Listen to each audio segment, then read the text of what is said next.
Hi friends, ഇന്ന് നമ്മൾ ഉണ്ടാക്കാൻ പോകുന്നത് ചെമ്മീൻ കറിയാണ്. ഒരു അടിപൊളി ചെമ്മീൻ എന്ന് പറയുക നോർത്ത് ഇന്ത്യൻ സ്റ്റൈലിൽ ചെമ്മീൻ കറിയാണ്. അതിന് വേണ്ടത് നമുക്ക് കഴുകി വലിയ ചെമ്മീനിൽ കുറച്ച് മഞ്ഞൾപ്പൊടിയും മുളക് പൊടി ഉപ്പും ഇട്ടിട്ട് സംഭവം മാരിനേറ്റ് ചെയ്ത് വെക്കുക. അത് കഴിഞ്ഞ് ഒരു മണിക്കൂറിന് ശേഷം സംഭവം നമുക്ക് ഒരു പാൻ എടുത്ത് അതിൽ വെളിച്ചെണ്ണ ഒഴിച്ച് വെളിച്ചെണ്ണ ചൂടായി കഴിയുമ്പോൾ നമുക്ക് ഈ ചെമ്മീൻ ഫ്രൈ ചെയ്തെടുക്കാവുന്നതാണ്. ഞാനിവിടെ ചെമ്മീൻ വലിയ ചെമ്മീനായിരുന്നു, അത് ഞാൻ ചെറുതായിട്ടാണ് കട്ട് ചെയ്തേക്കുന്നത്.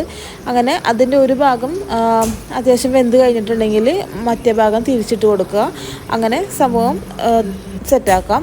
ഇത് നമുക്ക് വേണ്ടത് എന്താ പറയുക, സവാള, ഉള്ളി, പച്ചമുളക്, ഇഞ്ചി, വെളുത്തുള്ളി, മല്ലിയില, തക്കാളി ഇവ സെറ്റ് ചെയ്ത് വെക്കാം. എന്നിട്ട് വറുത്ത ചെമ്മീൻ നമുക്കൊരു ബൗളിലോട്ട് മാറ്റാവുന്നതാണ്.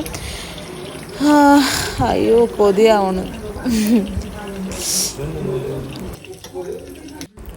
ആ ചെമ്മീൻ ഫ്രൈ ചെയ്ത പാനിൽ തന്നെ നമുക്ക് അല്പം കടുക് എടുത്ത് സംഭവം ഫസ്റ്റ് കടുക് ഇടാം. കടുക് പൊട്ടിയ ശേഷം നമുക്ക് എടുത്ത് വെച്ചിരിക്കുന്ന സവാള ബാക്കിയുള്ള ഐറ്റംസുകളെല്ലാം നമുക്ക് ഈ ചീഞ്ചട്ടിയിലിട്ടിട്ട് നന്നായിട്ട് എന്താ പറയുക വഴറ്റുക.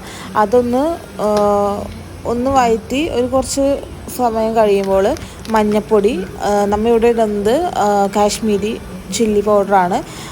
കാരണം അതിൻ്റെ കളറ് തോന്നിക്കുകയും ചെയ്യണം, പ്ലസ് നമുക്കതിൻ്റെ എരിവ് കൂടാനും പാടില്ല. അതുകൊണ്ടാണ് നമ്മൾ ഇത് രണ്ടും ഇട്ട്, എന്നിട്ട് പെരിഞ്ജീരകത്തിൻ്റെ പൊടി, എനിക്ക് പെരിഞ്ജീരകത്തിൻ്റെ പൊടി കിട്ടാത്തതുകൊണ്ട് പെരിഞ്ജീരകം ഞാൻ ചതച്ചിട്ട് ആണ് ഇട്ടത്. ഇത്രയും ഇട്ടതിന് ശേഷം കുറച്ച് ഗരം മസാലയും കൂടി നമുക്ക് ആഡ് ചെയ്യേണ്ടതാണ്.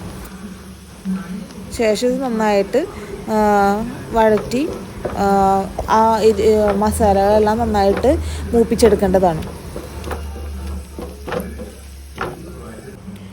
അടുത്തതായിട്ട് നമുക്കിതിനകത്ത് കുറച്ച് തക്കാളി ചേർക്കേണ്ടതാണ്. ഞാനിവിടെ ഒരു തക്കാളിയാണ് എടുത്തിരിക്കുന്നത്.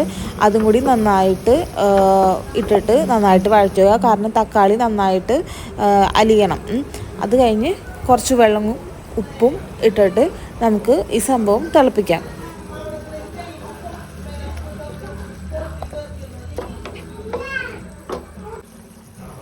ഇനി ഇതിലേക്ക് ഫ്രൈ ചെയ്തെടുത്ത ചെമ്മീനുകൾ നമുക്ക് ഇട്ടുകൊടുക്കാം. അതിനുശേഷം നന്നായിട്ട് വഴറ്റി കൊടുക്കാം. ഇതിലോട്ട് നമുക്ക് കുറച്ച് വിനാഗിരി, ഒരു 2 സ്പൂണോളം വിനാഗിരി ഒഴിക്കേണ്ടതാണ്. ദെൻ മല്ലിയിലയും ഒഴിച്ച് കുറച്ച് നേരം അടച്ചു വെച്ച് കഴിഞ്ഞാൽ കറി സെറ്റ്.